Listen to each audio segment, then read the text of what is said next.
Hey everybody, welcome to the Beehive. So today we are going to discuss some new breaking news, and I have Ian Everard here with me to discuss some gold and silver issues that have been kind of taking the states by storm of late. So yeah, I thought we'd cover some of the late breaking news, and Utah being one of the first things I wanted to get into.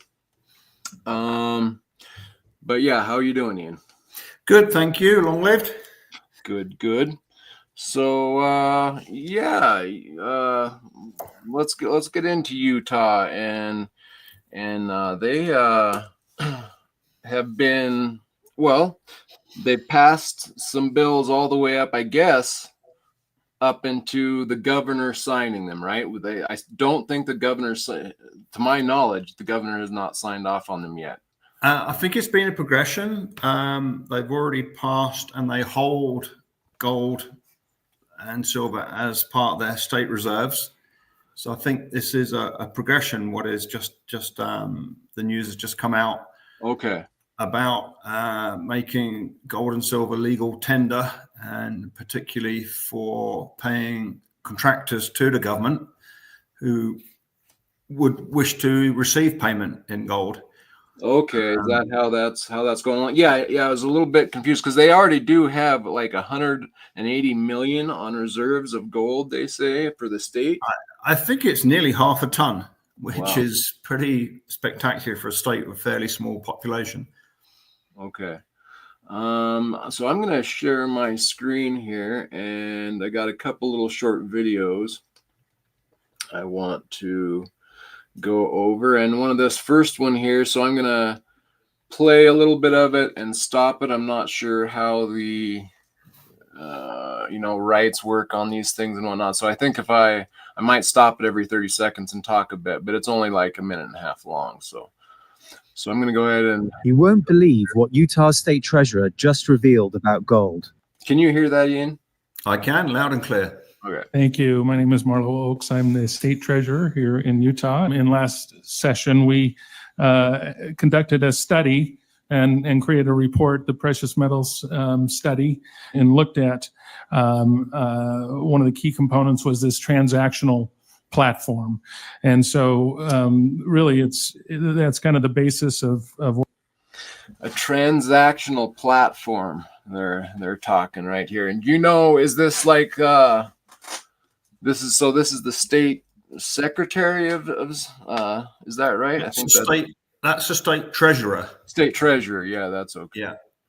So yeah, he's talking about they're putting out to tender for a private contractor to be able to provide the service. So they want to be able to pay in gold digitally Sweet. Yeah. All right, we'll go a little further. What we're talking about with HB 306. The platform could facilitate real-time transactions, dollar conversions, and secure gold storage in Utah under strict safety standards. Several precious metals work group members and presenters in meetings highlighted that a state-utilized gold-based transactional platform could offer citizens an alternative payment system, helping to safeguard their purchasing power against the erosion caused by inflation more effectively than reliance on the dollar alone. Because the U.S. Constitution specifically cedes a degree of monetary... Okay, it gets into the Constitution here, and we'll take a look at that too. But yeah, so it's talking about a platform where the citizenry can use as well, possibly. Is that maybe a separate thing, or possibly being able to be tied into this if they get it through? I think, in effect, it would be statewide for voluntary use. Okay. Yeah, all right. Authority to the states, state involvement would likely strengthen the arguments that gold should be treated as money. State utilization of an electronic gold payment platform opens the door for stakeholders to advocate together with the state for federal recognition of gold as non-taxable money, establishing gold once again as a practical monetary alternative to the dollar. Utah's laws are grounded in Article 1, Section 10 of the U.S. Constitution, which... So yeah, here we are talking about bringing it under legal tender, and I know, I've been talking about that before, how we're already per the United States Constitution here. We already have gold as lawful money. The gold and silver coin as the only Yeah. means in settlement of debts. Yeah. Yep. No state shall enter into any treaty, alliance, or confederation, grant letters of marque and reprisal, coin money, and emit bills of credit, make anything but gold and silver coin a tender in payment of debts. So, that's already supposed to be lawful money. It talks about it a little further on in the Constitution too, how it just is lawful money already. And now here we are, discussing bringing it into legal tender. So it's like through the mist of time, or however you would look at that, now that we're kind of re-looking at our monetary system again, we're trying to bring it under our current understanding of transactional basis, which he refers to as legal tender, and as is referred to everywhere at all the where business is done as legal tender, like our paper notes. So to me, I find it interesting that it should already be and is considered under our Constitution lawful money. So, why would we need to bring it over under this new, legal structure, kind of giving the strength over to this new legal? So that kind of raises an eyebrow for me a little bit. But on the other hand, I am really happy to see these states moving to at least, like he says, kind of, I can't remember the exact words he used, but almost reaffirm what we already have per the Constitution, and if that's how you look at it, then that's a positive, a positive thing. If that's all there is behind it, but well, it is a huge consequence of what we use as money. And that article on Section 10, it says gold or silver coin, and it doesn't mean it's a coin. It means it's bullion that is accurately weighed and assayed. Of a minimum purity. Right. From what I understand. So that was I think that might have even been pre the US Mint, when then it became you'd have to take your silver to the US Mint and get it turned into a silver dollar. Yes. In fact, from what I understand, it was actually just kind of granting the states rights to mark out what the appropriate weight of silver would be for our dollar. So they kind of, that was one, and to emit it, like mint it, like you're saying. So which is 480 grains, isn't it? I think. Right. Is the definition. Yep. Okay, let me finish this one off. Authorizes states to grant legal tender status to gold and silver coins. The Supreme Court has upheld the right of states to accept gold and silver as legal tender. Take control of your finances. Put yourself onto your own personal gold standard. Download Glint now. So that is the owner of Glint, I believe.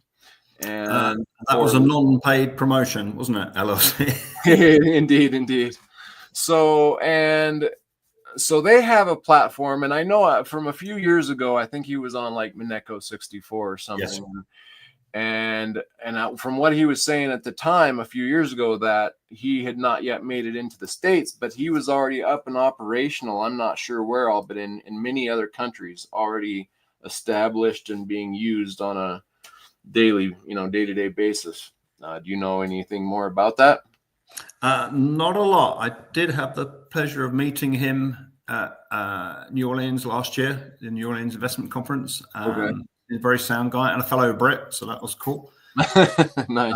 I know he has literally worked his butt off. It's been incredibly stressful getting as far. He didn't really speak too much, but there's been a lot of opposition. Yeah, I suppose.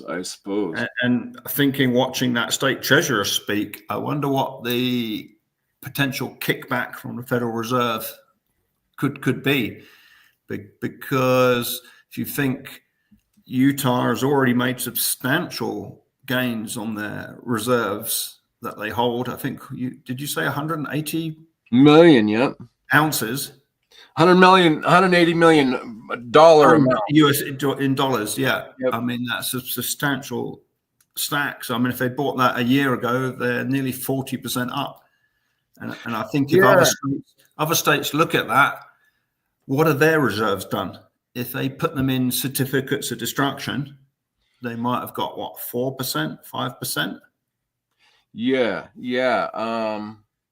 Exactly.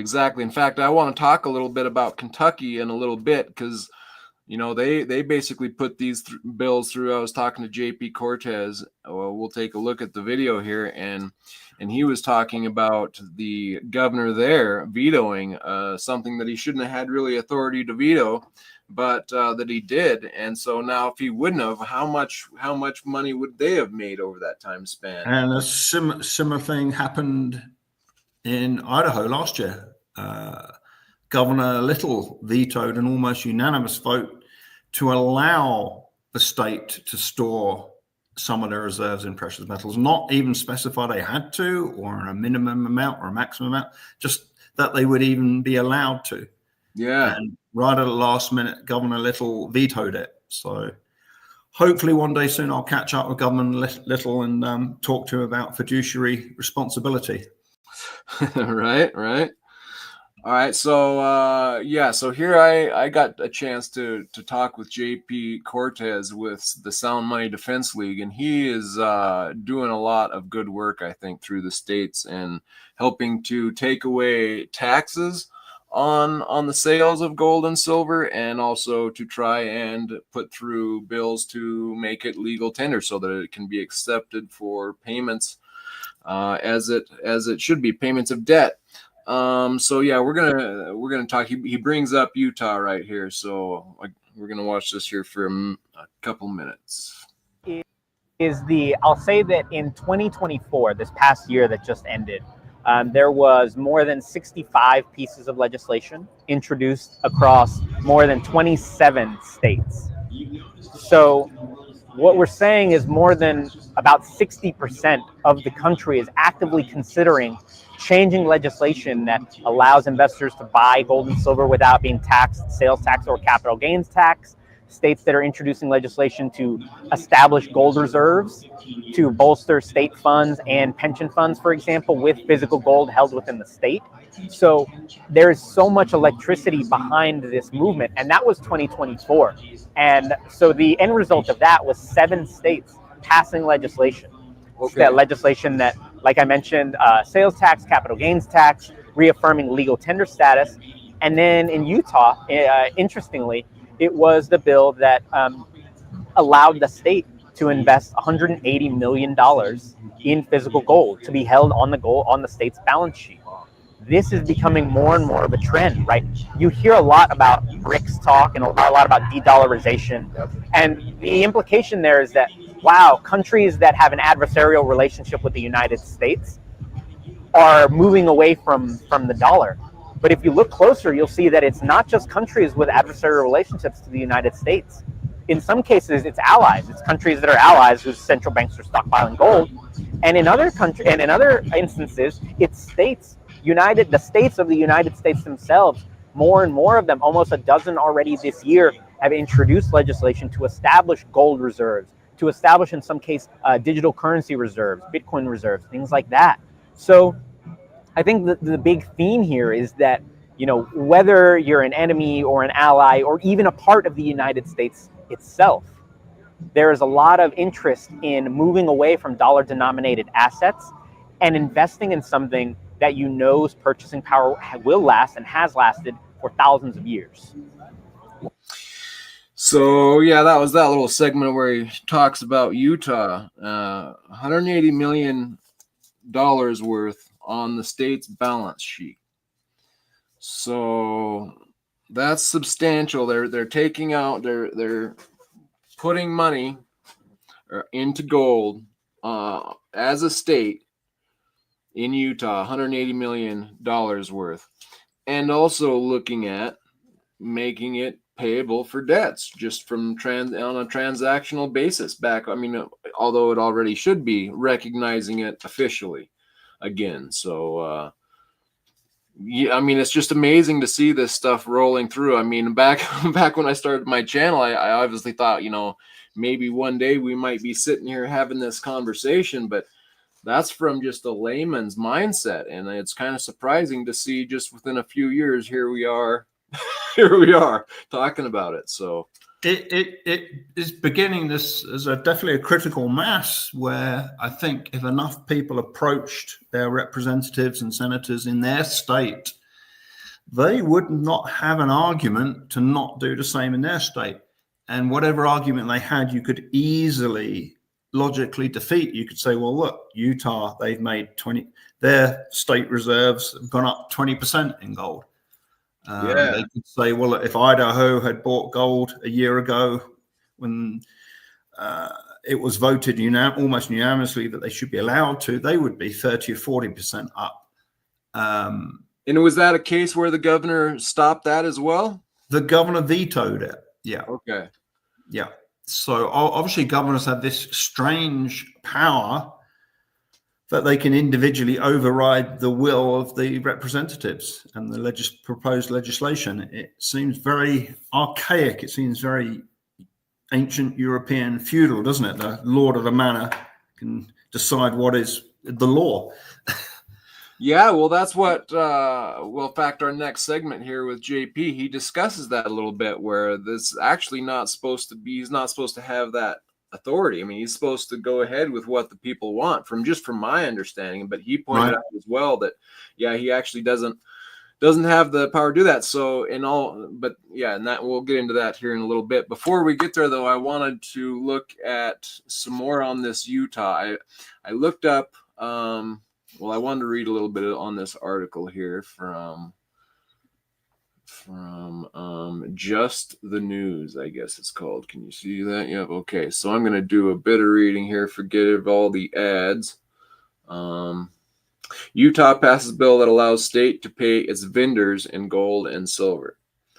The bill had bipartisan support in both the Utah House and Senate. The Utah legislature this week passed a bill that will allow the state to pay its vendors in silver and gold. So it passed today. The legislature passed it. The bill passed Tuesday in the 2025 legislative session, and it is awaiting to be signed by GOP Governor Spencer Cox. Utah State Representative Ken Ivory, who sponsored the legislation, said the bill will be useful in uncertain economic times and that gold is one of the most secure means of payment.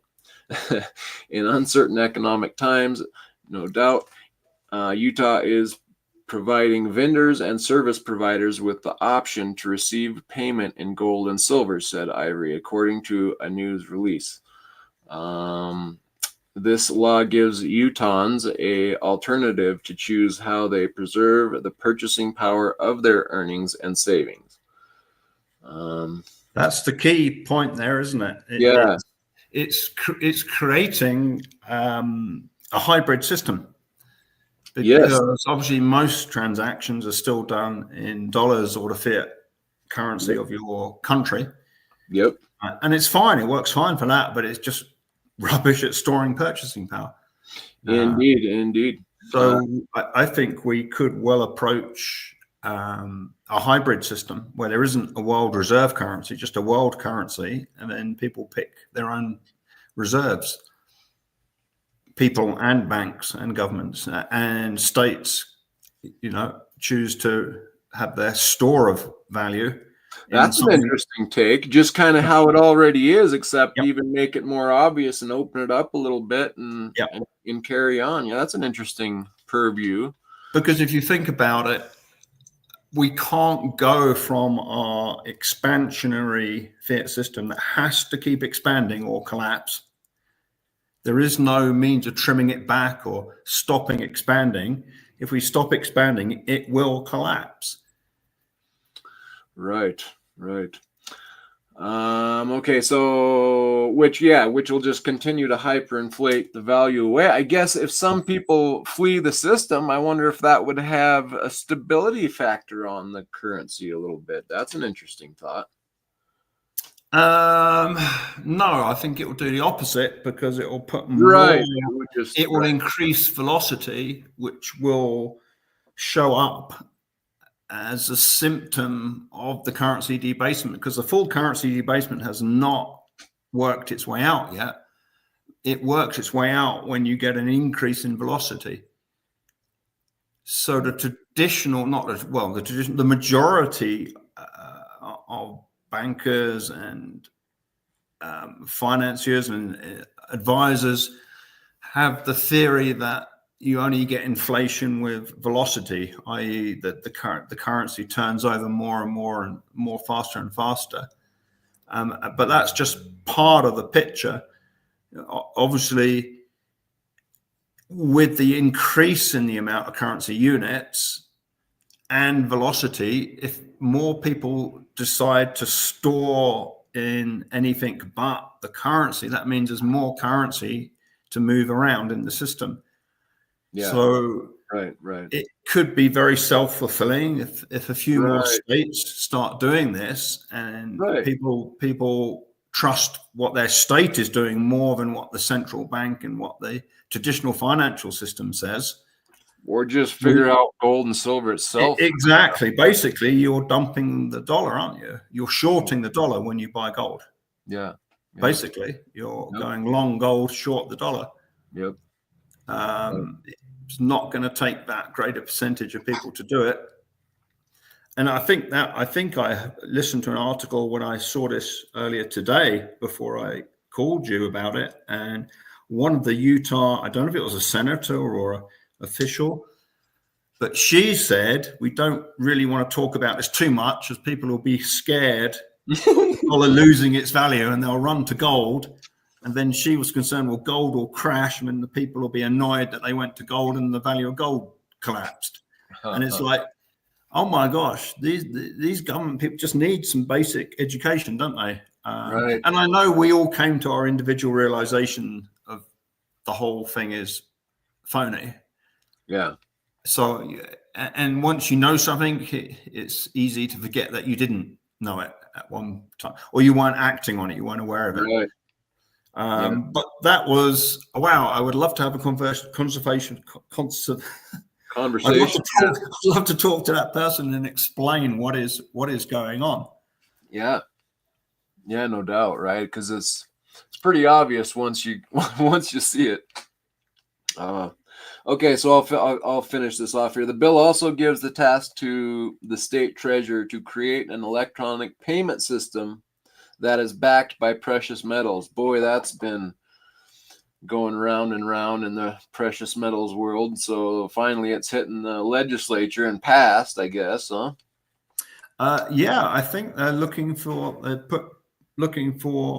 companies to operate it. And what I read originally, they'd allowed $1 million costs to get it set up. They reduced that to $175,000. And then one private businessman has offered to donate $145,000 towards the cost of setting it up in Utah. So it's only going to cost the state of Utah $30,000 maximum. That's amazing. To get everything set up and running. Huh, and he's just donating that without any kickbacks or nothing. Yeah. Interesting. Well, I guess it's a pretty good deed to do if you want to get some, rapport with the other Utahns. Yeah. Well, I mean, for individuals to prosper, your community has to prosper, doesn't it? Right. If your community is prosper, it helps if your state is prospering. And if things pan out how I expect them to and how history tells us it will, any state that has substantial reserves that are not in the dollar will end up with enough wealth to pay off all of their debt and have a surplus. It's, Yeah. So do you know, I know you probably don't know the answer to this, but so you're talking about Goldbacks here, the company Goldbacks, and they're doing okay. They're doing well. They're taking going state to state and doing fairly well. But also we were talking and looked at Glint there, a little free paid promo there for Glint. And And so that platform is kind of open right now, and that's interesting. Like I said, Glint a few years ago had not made their way into the States, but it could be a bill like this that Yeah. opens up that avenue for them to slip in and establish that they can handle it. And yeah, I mean, I could see that it could very easily just spread across the border into Wyoming and into Idaho very quickly.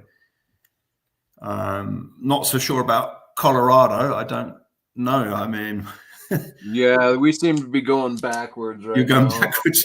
I'm going the wrong way, but anyway, Too many Californians have moved there. something. Yeah, okay. So yeah, let me get back. Let me finish that off right quick. So a key takeaway from the work group is citizens should have a choice in how they conduct financial transactions. Well, yeah, in the past, if you try to get out from under the dollar, you end up, with someone visiting you and holding something to your head as of generally. So, but it's interesting to see this kind of breaking out. It's an admission per se of where we're at, because before you'd have a military knocking on your door. I mean, at this point, evidently, it's just okay. Things are out of the bag, and it is reassuring that states are becoming more what they were supposed to be. Yeah, exactly. Yeah, we these United States, not these. Yes, we were supposed to be singular. Yes. We were supposed to come together when we agreed, and supposed to do our own thing when we didn't. Indeed. That's what I put in the explanation. The subject matter of this video is these United States. From hearing you talk about it and the research that I've done, and it is positive to see us kind of getting back to some of these things. So I was kind of surprised, and to hear that state treasurer say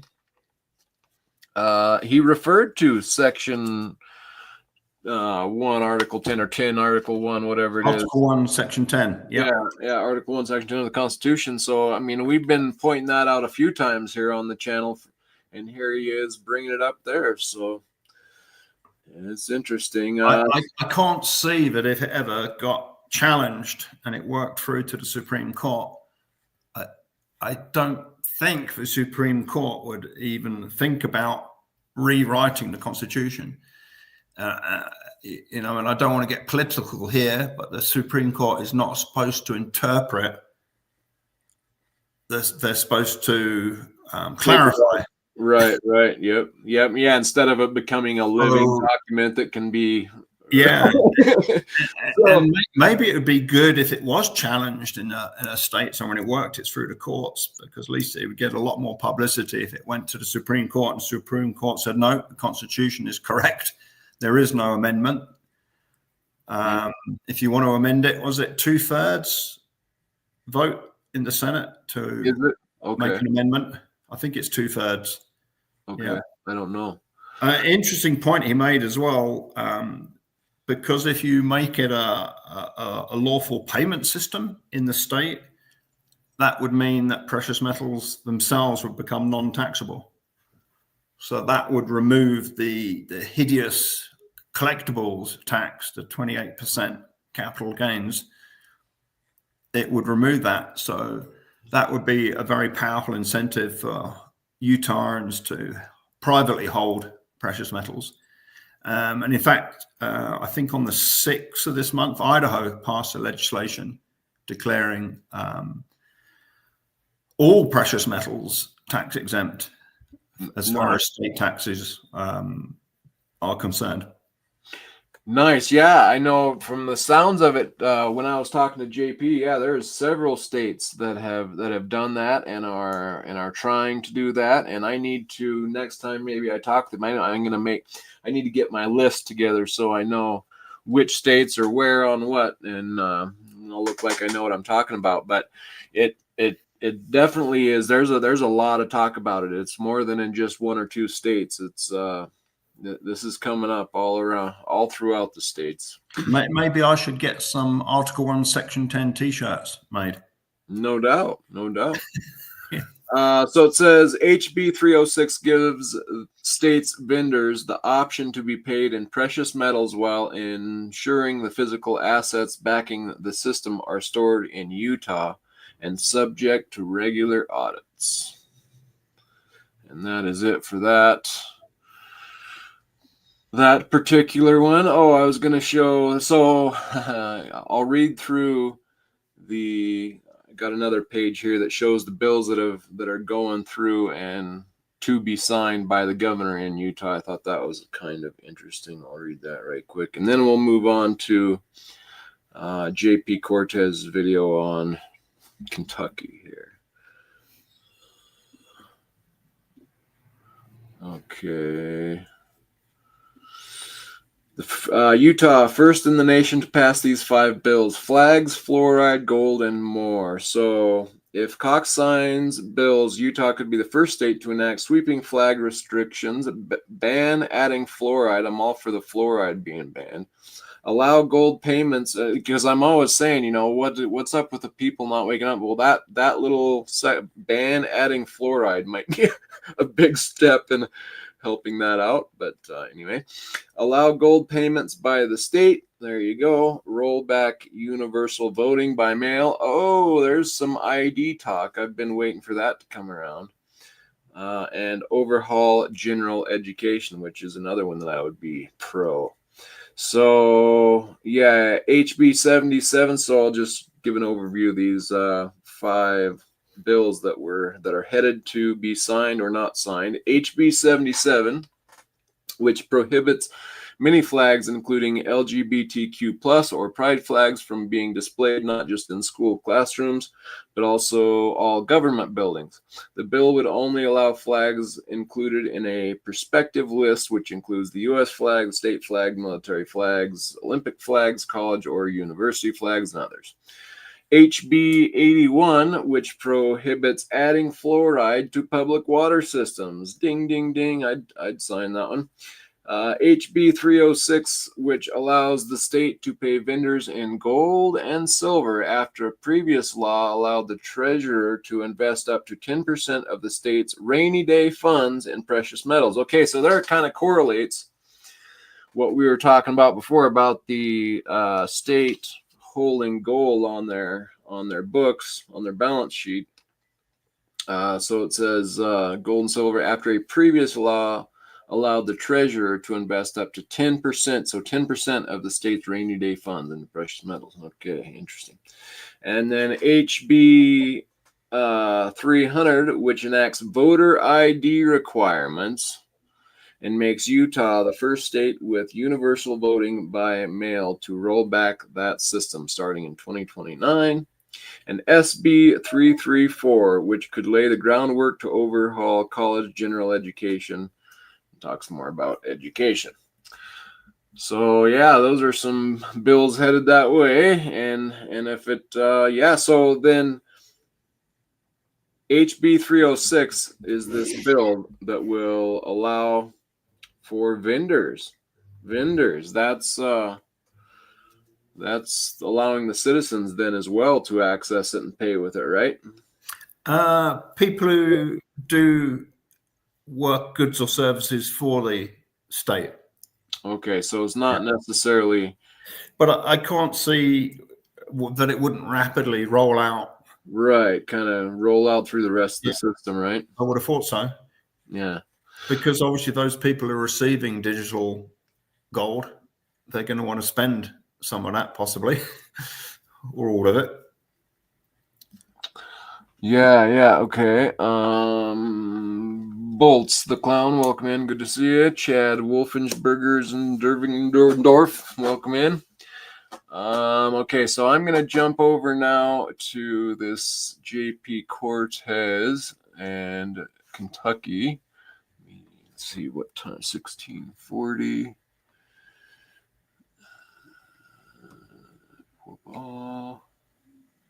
Share this tab instead.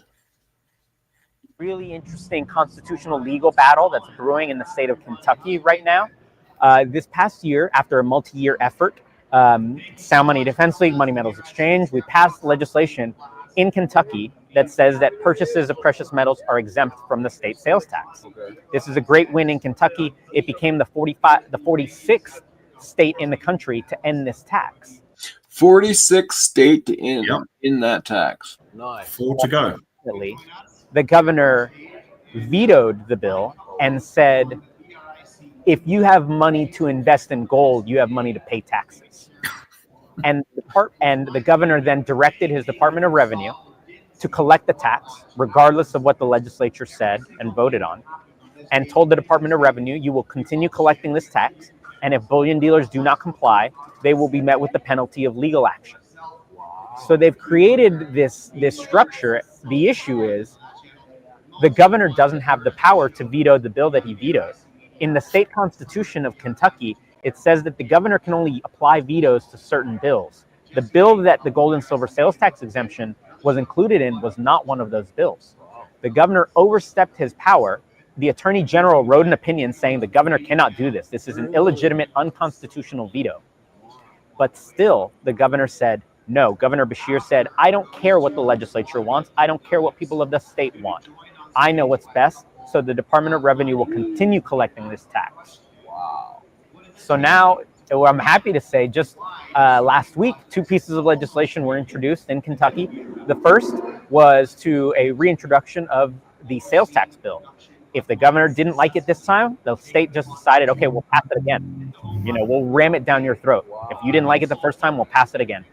The second piece of legislation is one that incentivizes taxpayers in the state to sue the governor and to sue state agencies for wrongful taxation of gold and silver purchases. It's incredible. The legislature is incentivizing citizens of the state to bring legal action to the state because they are obviously being wronged by the Departments of Revenue and by the governor himself on this issue. So there is an incredible amount of electricity around this now. Kentucky is an exciting place. Obviously, it would have been great to get the sales tax removed and have it become the 46th. But because of that veto and because of where we're at now, we're still only at 45. But we're hopeful that with this legislation and with the grassroots energy that we have in the bluegrass state, that this upcoming year we'll be able to get more done there. Wow, good job, Kentucky. Yeah, so governor didn't like it, so they're just going to pass it again. Good job, Kentucky. You wonder how these governors get elected and stay elected, don't you? Right? No doubt. And then Chad Wolfschleden-Gilstenhausen-Bergendorf just said that they're still charging a sales tax. And that'll be the other thing too, right? Is, there's already such confusion on what does have sales tax on it and what doesn't when it comes to bullion all throughout all the states. So that'll probably still be an ongoing thing for a while. But yeah, anyway. I'm really surprised that no one has managed to get it all the way out through the court system. Because really all of this charging tax on what the Constitution says is the only lawful money. Interesting. It's the Constitution is useful for politicians when they like what it says or they like their interpretation of it, but they seem to ignore it when it doesn't suit their interest or the people that own them interest. Right. And I wonder how much the banking system funds PACs and politicians. Right. I mean, definitely a lot of the politicians seem to be in and out of a revolving door, don't they? They go from the banking into politics and back again. It's interesting you say about the community needs to make money as well. It's probably really short-sighted greediness, like that governor was saying. Oh, if the people have enough money to buy gold and silver, they have enough money to pay the tax. So what he's saying, I mean, isn't that disgusting? That he would rather his people were so poor that they couldn't. Basically, is that what he's saying? You shouldn't have any disposable income. You shouldn't have the opportunity to preserve your purchasing power. You should stay a little hamster in your hamster wheel. Behave yourself. I mean, that is so patronizing. unbelievable. And I mean, at best, it's from an ignorant point where he doesn't understand that if if we were on a gold and silver standard, he would make more money elsewhere. Like he's looking at, oh, the state's making this little bit of profit off charging the sales tax, and oh, we can't lose that. As opposed to understanding that if we went back to sound money and people weren't, stolen so heavily. The real purchasing power, the real wealth of the population would increase, and industry and commerce and local businesses would see a pickup and an increase in trade, and wealth would stay in the community, and it wouldn't be sucked out by the what's a good word for the Federal Reserve? The parasitic. Oh my! I've got to be careful what words I use. Worst thing to happen to the United States, probably. One of them. Yep. So it would defeat it, wouldn't it? So yeah, that comment that if people have spare money, they should be taxed on it. They've already been taxed on it. Yeah, it was a horrible. I don't think, and what's amazing about that is here they're pushing it through again. And did you hear what he said? The other thing he said was that now they're passing a bill to encourage people to be able to take him to court, over such things if they're not, which right on for Kentucky. Good job. Yeah. So, yeah, it's encouraging. It's scary and amazing, and I'm surprised that now, here we are talking about this after I thought a few years ago, I kind of thought, wow, could we ever get to this point where, we're actually talking about it in the States? And I just kind of thought that off and like, well, do it for yourself. But man, here we are where it's. Can you put up Liberty Bleeds Silver comment about the dollar losing 20% in 5 years? I'd like to comment on that. Yep. I get what you're saying, but the dollar has lost 40% in the last year. Wow. Against gold, and gold is the measure, and gold is suppressed. So gold hasn't been a straight line through history. It's ebbed and flowed, and it's beginning to give an account. So just in the last year, the dollar has lost 40% of its genuine purchasing power, because the dollar is a derivative of gold. It only has value whilst it can buy gold. And that's the only real measure we can use, I think. That's funny that I haven't used that as here I am so wrapped up in it, and I didn't even realize to just use that as my benchmark. Because way back when I first started hearing about silver and gold, even before I started stacking it, was, we've lost 98% of our purchasing power. Yep. Well, since then, I know we've lost, at least double or tripled from there, on our losses. So well, it's always a fresh starting point. Our dollars today, where you've got 10 of them, 100,000, 10,000, 100,000, that's our 100% of purchasing power today. So the clock resets, doesn't it? Every day, every minute. And then your current dollars are going to lose 98%. And it probably won't take decades. It'll probably just take a few years now. Wow. Yep. I think we're starting to actually hit that exponential curve for sure. So hold on and look out. And I think that's why we're seeing such rug pulls in so many areas, like just trying to maybe change the rate of decay in some way, somewhere, to give a little bit more time. Well, it's a confidence game, and it relies on the majority of the population participating. So the wealth their labor generates can make the owners of the corporations richer. It's got to the point, I think, the American people are just too squeezed now. Yeah. So who's going to have the income to buy the goods that the companies are making or importing and putting a markup on?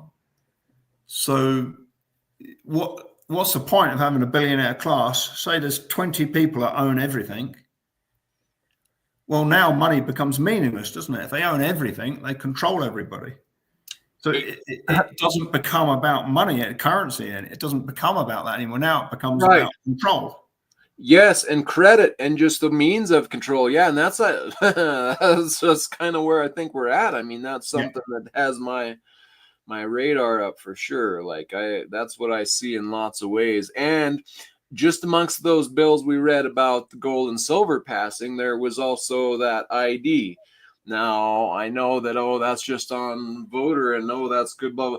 Yeah, but there's always more behind what they use to get in the door, than so that that ID thing has me really nervous. But yeah, and that leads to just a whole credit system, and like I was saying, and we've talked before about this, when you make a purchase from someone and they hand you the money, or the fiat, then you're supposed to hold the value in your hand. You're happy you got the value that you want, and the if the person wanted a pin, they got the pin, and it's a happy deal.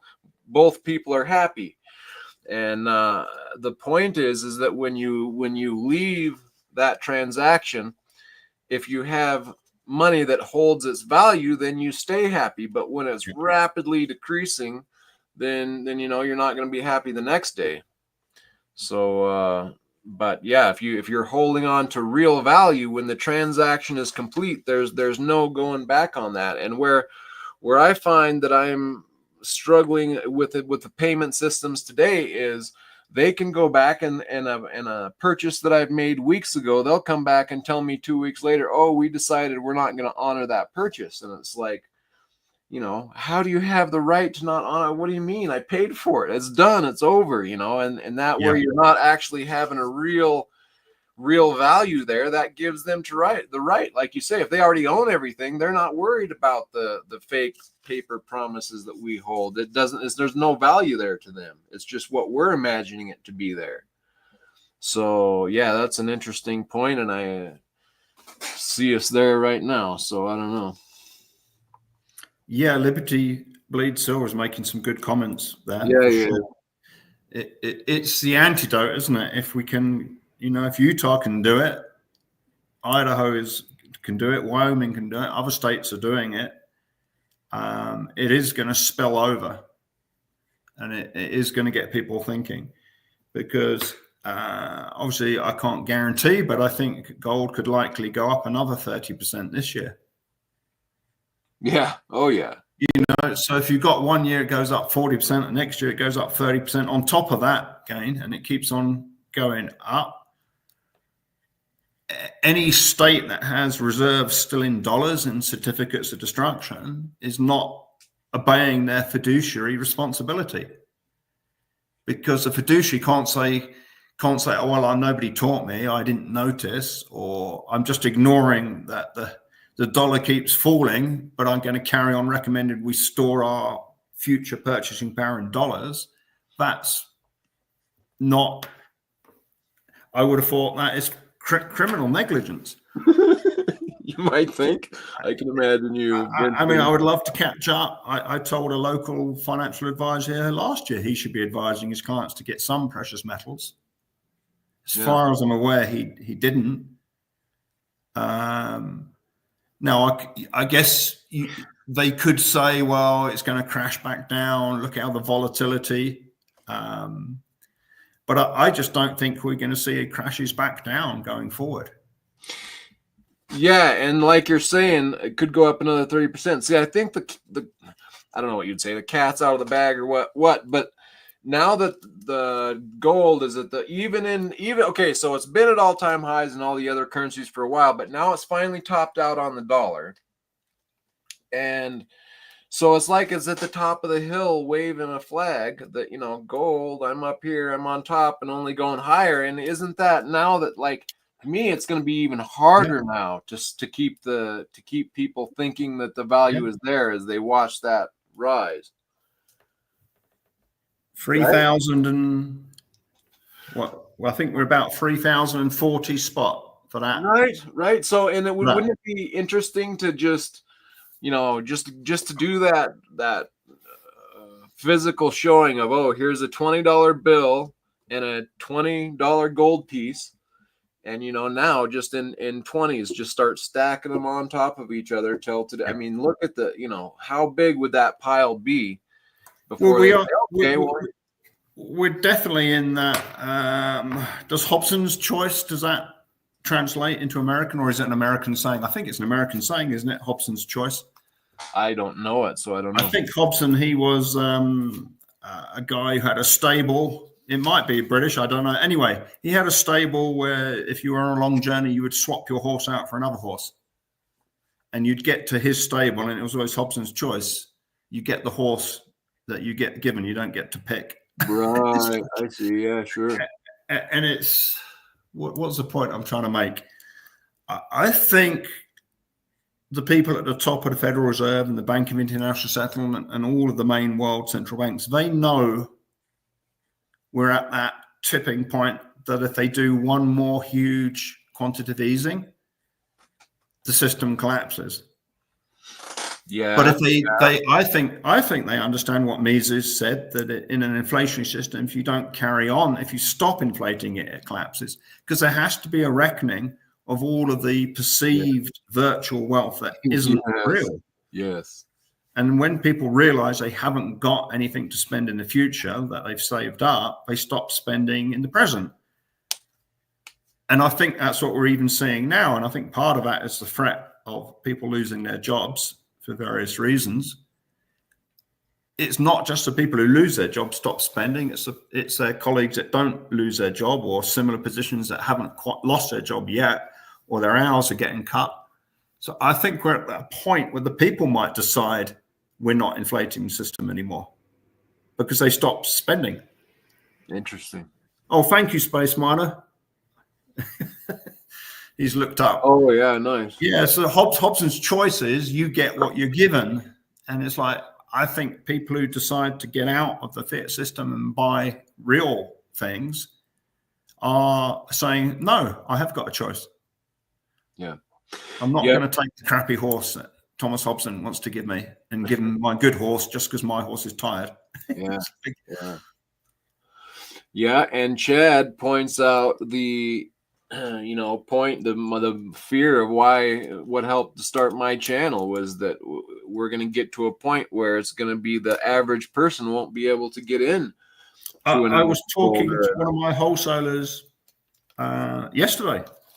He is saying they're just not selling many 1 ounce gold coins to retail investors now.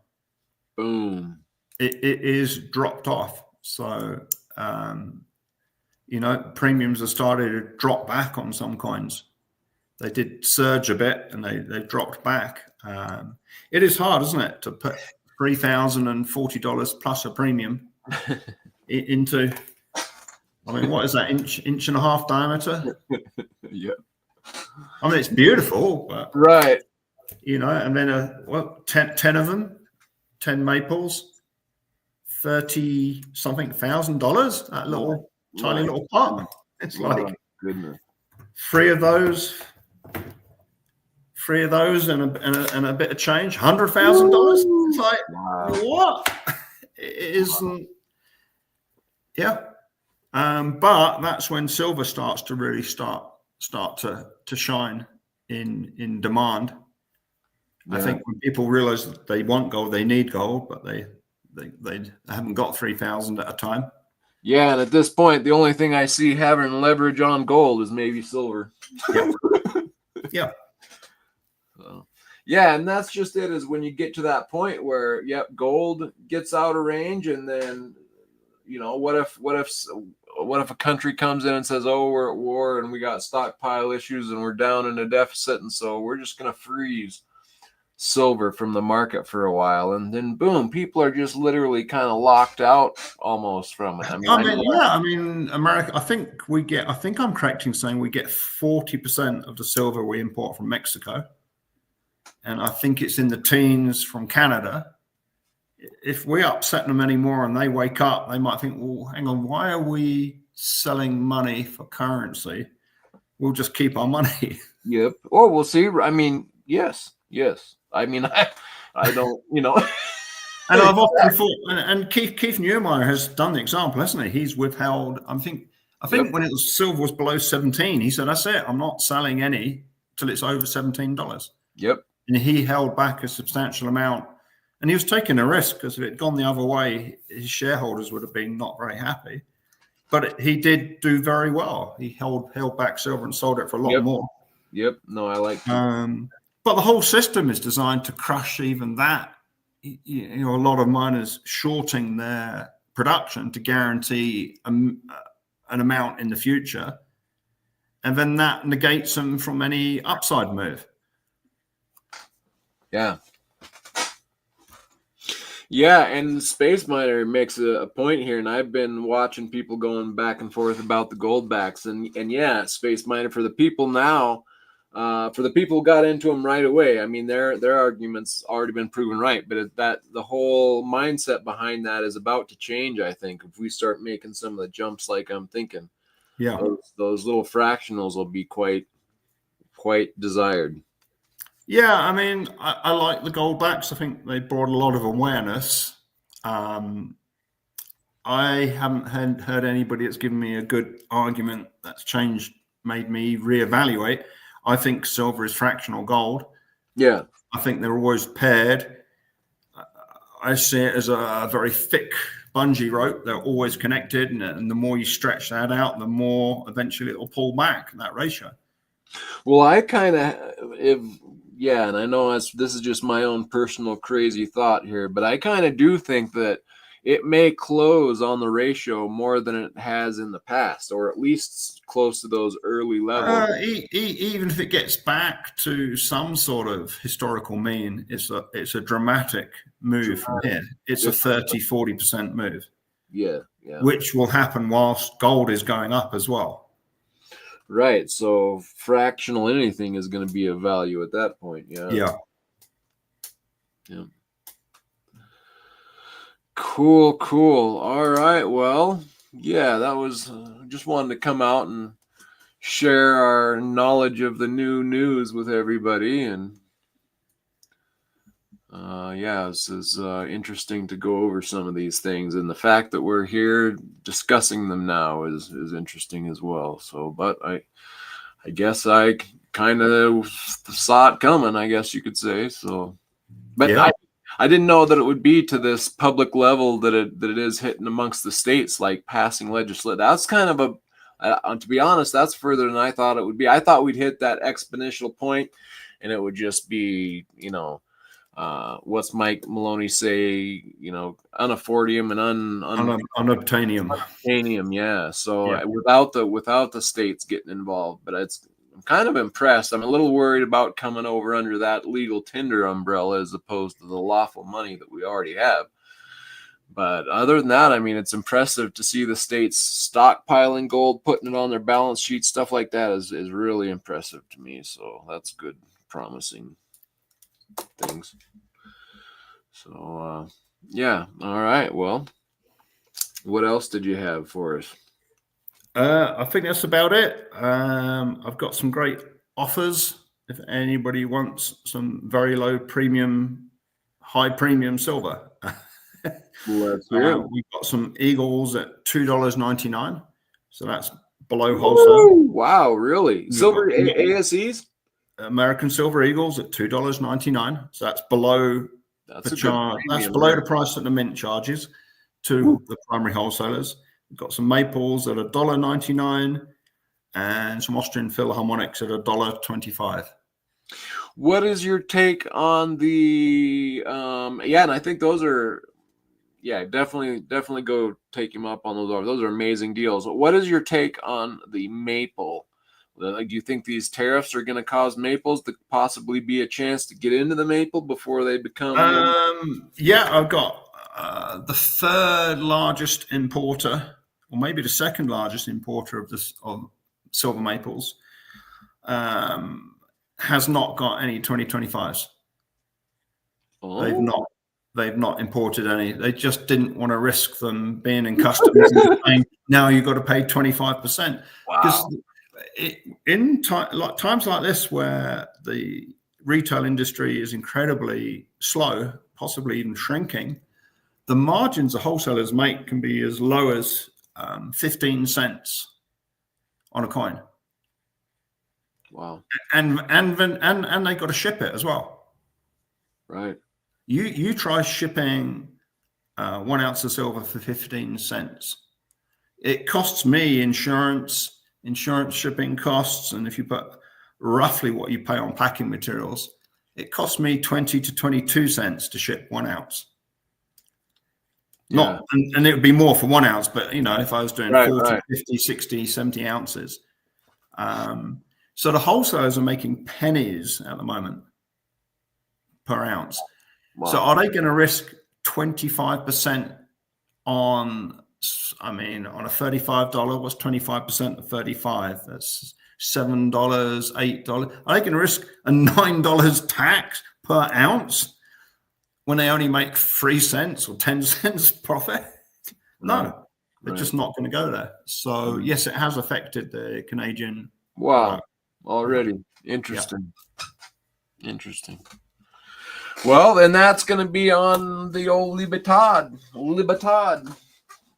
as well, right? Mexico is going to, I wonder what's going on. They're always very low mintage. It's a very small part. And it's not so much, for us coin collectors, I guess that's why I was bringing up the Libertad. But as far as silver goes, we get a lot of silver from Mexico normally, right?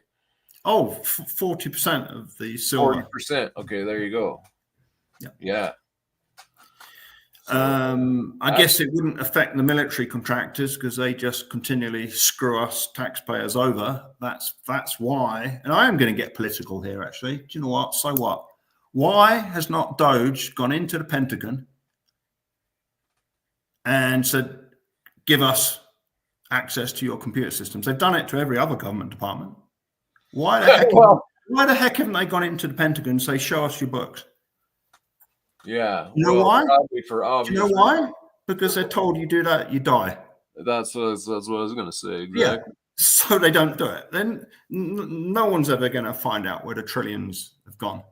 Yeah. Trillions. Oh, yeah. No one is going to stop the contractors squeezing 30-40% excess profit on all of the private contracting firms because they're all in a club and we're not in it. Yeah, well, see, Ian, you're touching on something there that, I think in the bigger picture, when you really look at the bigger picture, the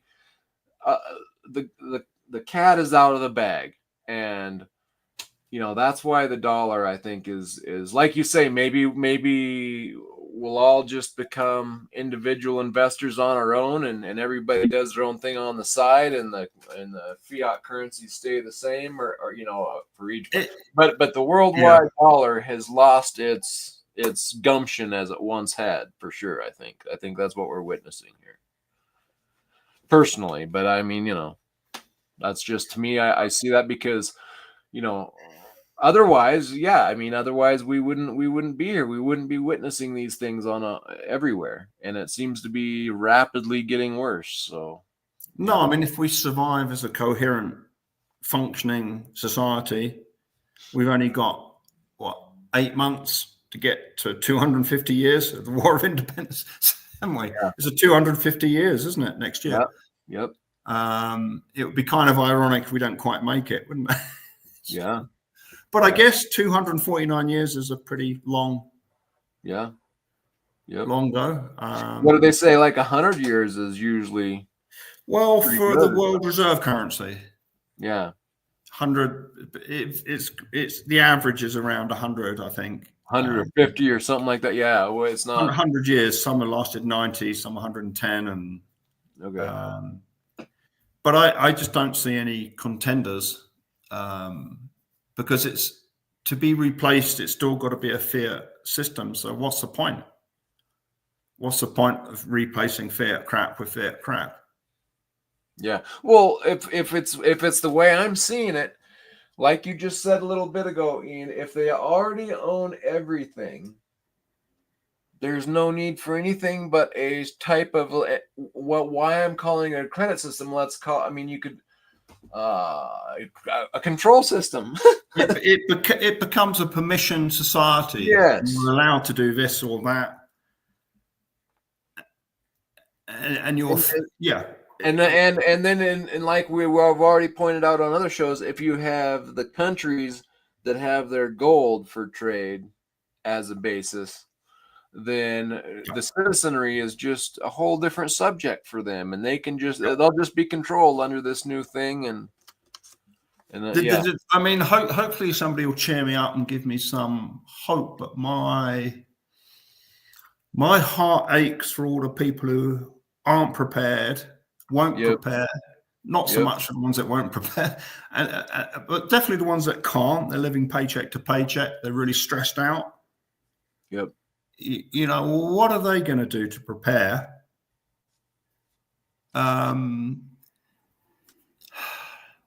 Yeah, that's that. You know, I was thinking the other day, is it a rocky road to a new system or no road eventually? Yeah. I don't think there is a road to get out of this expansionary fiat system apart from collapse of the financial system. And the collapse of the financial system hurts a lot of people. Oh boy. And the only road, and it's going to be a rocky road, is for people who exit before the system collapses. Yeah. And even if we don't get a dramatic collapse, losing 40% against gold in a year, and I think somebody said gold backs are up 144% in 5 years. Those sort of moves, pretty quickly that reflects through into prices for everything. I mean, gold is just giving the signal, isn't it? It's saying, look, this is what is happening to the dollar. Yeah. And it's revealing the currency debasement. Everything else that hasn't moved as fast as gold hasn't caught up with the reality. Yeah. That's what I think too. Yep. When we're witnessing it, they know it at the top, and we're just now kind of figuring it out down here, and I'm just witnessing all this take place. Yeah.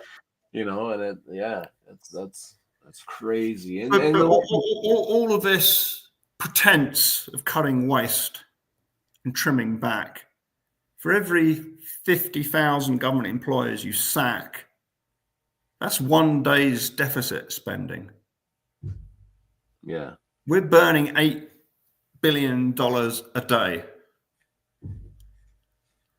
And no attempt to balance the books. It's just a farce. Musk prattling around like he's some sort of super meme hero. Yeah. He's just a Well, see, I think this is like you're using the real numbers and looking at it is quite obvious. And I think I think that a lot of what is happening, is a show. And it makes it look like, well, you know, it's the previous administration.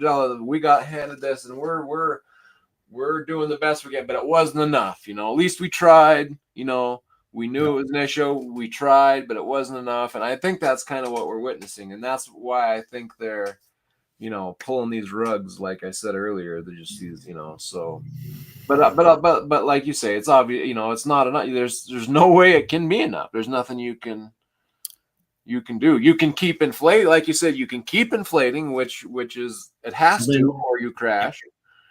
Or you crash. And I think, are we on the edge of that? And the least worst is to stop inflating and let it crash.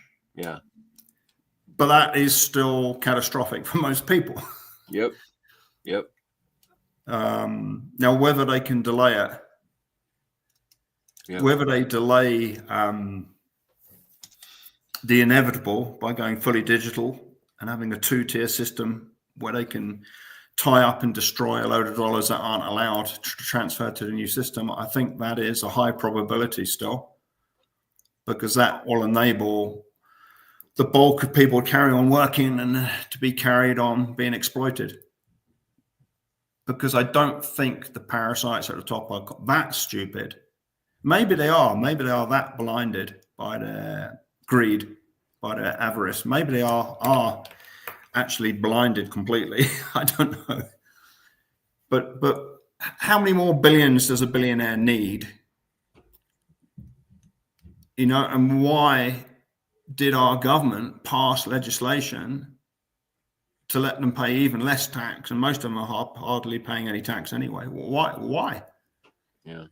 I can't get a sound answer out some of my MAGA acquaintances. Yeah. They're certainly not billionaires, Yeah. you know. So maybe they've been told you've got to keep inflating the system, so you've got to create some funny money, and you might as well give it to rich people because they're going to be more responsible with it. I don't know. But Yeah. I swing between anger and pain. You know? Yeah. I swing between anger and pain, and I think that anger is expressing pain, because pain is hard to express, isn't it? Sure. You know, you're not supposed to cry, you're not supposed to weep, you're not supposed to fall to the floor in agony about what's coming for people. Right. That's not normal, is it? So No, most men express acute pain in anger. Right. But it's best to not get angry, get even. And the way we can get even is to do what we can to keep getting out of the system. Yeah. Yeah. I just, you know, you got to try to keep a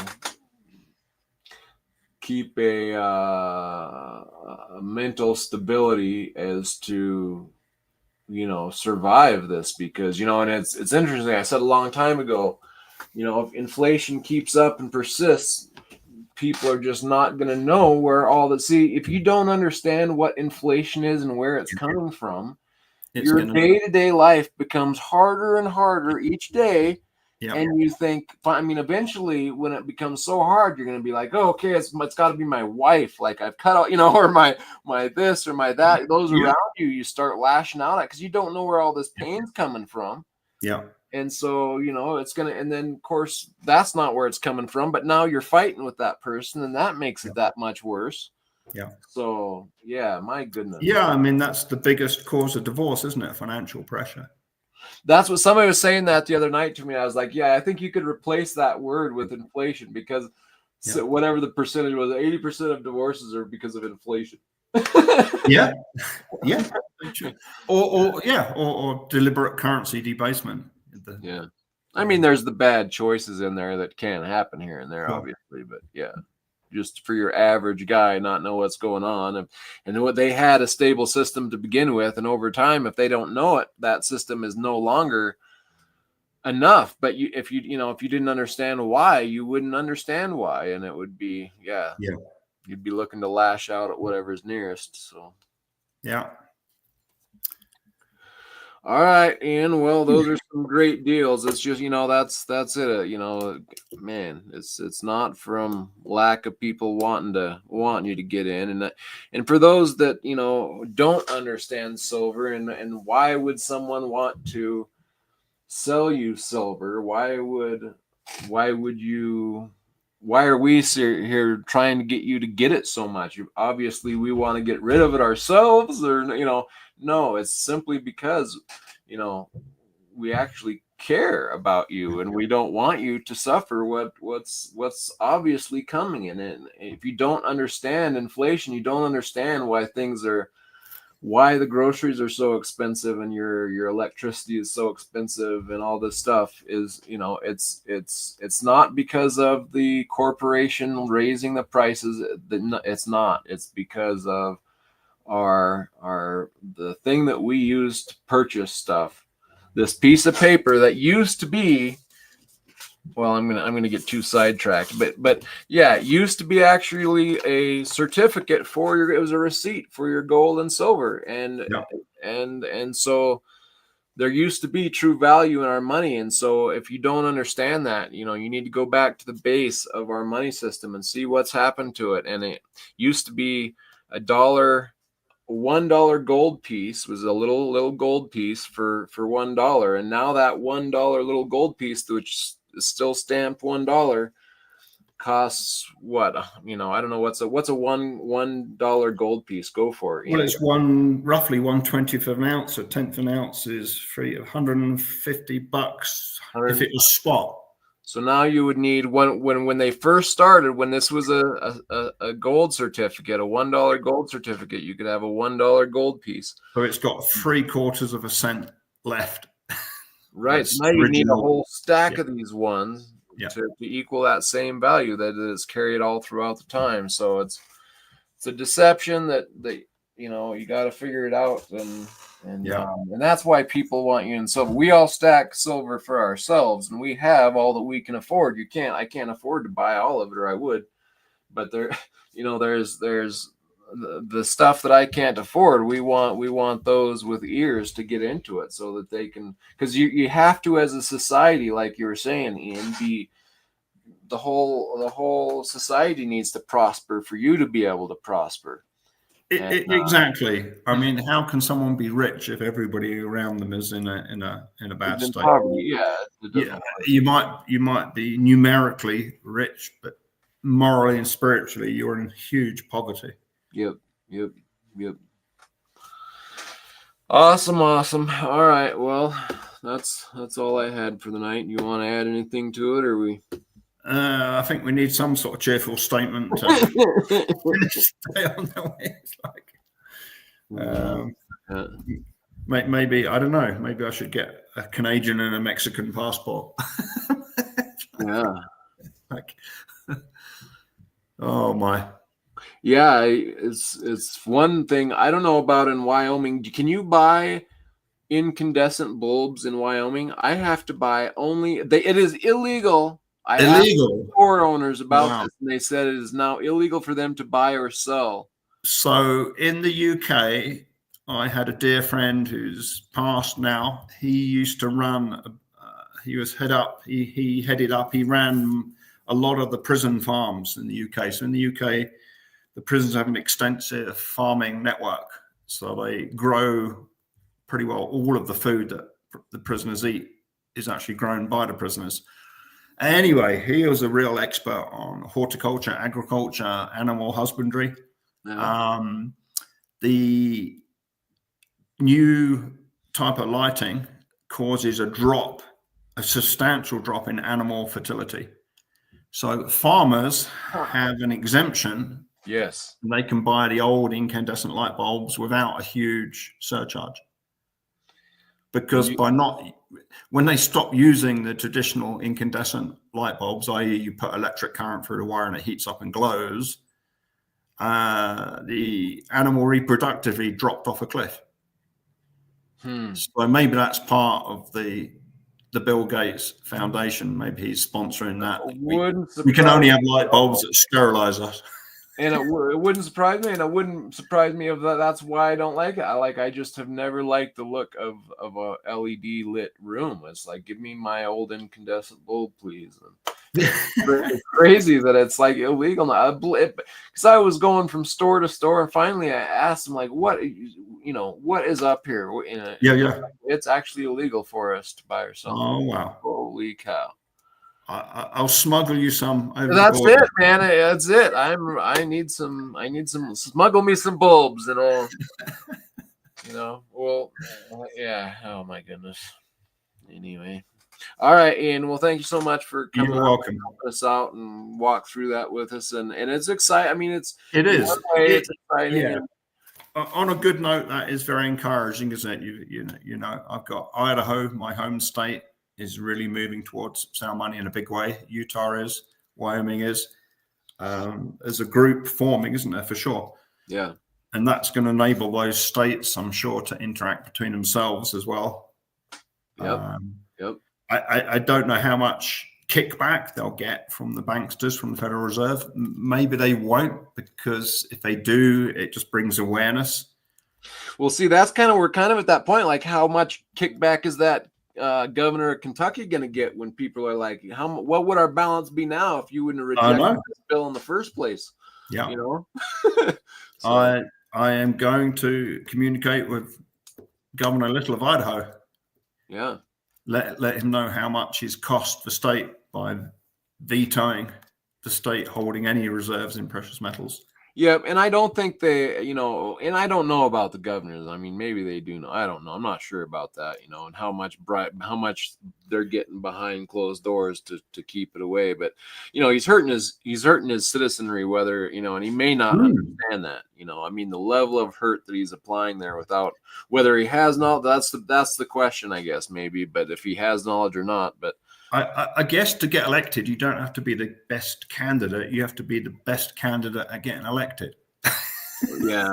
Like, you don't have to, have a broad understanding of the world and issues and, Right. Got to know. I mean, I did hear, who was it? My goldsmith, Rick, he said his observation is in the community in Idaho, where he is near his shop, that's the Rexburg area. He said, I'm going to quote him. So my good friend Rick, he said that the politicians generally are farmers that have tried business and failed, and they've become politicians. I thought that's probably partially representative. Well, boy, if you would have seen like me growing up on a ranch and seeing what the politicians have done to the ranch, that's probably exactly what I'd do if I got run off a ranch too, is go be a politician. Yeah. that's where they're skimming all the excess from. We need a completely different system. I think we need more like a jury system where people from the general community, every now and then you get called up. And you've got to do 6 months or a year or 2 years. Right. I think that would be a better. It would be a little better, wouldn't it? Yeah. And you would need some wise people to advise and help people into it. But I think most people would cut on pretty quick and do a better job.